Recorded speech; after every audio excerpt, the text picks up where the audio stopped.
I'm Dr. K Sharma, endocrinologist from Jaipur. My talk was regarding generic dapagliflozin, its use, its affordability, and where we can place generic dapagliflozin in our daily practice in type 2 diabetes. Dear friends, we all know that dapagliflozin is a very important molecule, underwent so many clinical trials, right from declared TIMI, DAPA heart failure, DAPA CKD, and we are expecting many more trials result like DELIVER, etc. in future.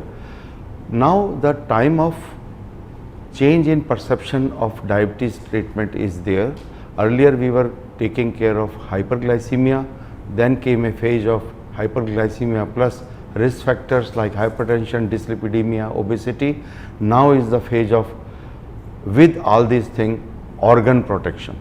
And here we have a drug which is providing protection to the organ like pipes, pumps and filter.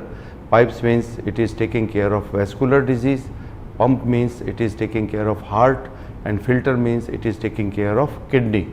So now we have drug which is providing organ protection, and now it is available in a generic version.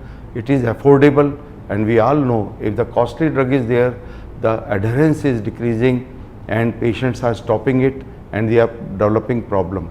So with this generic version, where USV has done bioequivalence studies and found to have equal amount of you can say Cmax and area under the curve and concentrations are equal.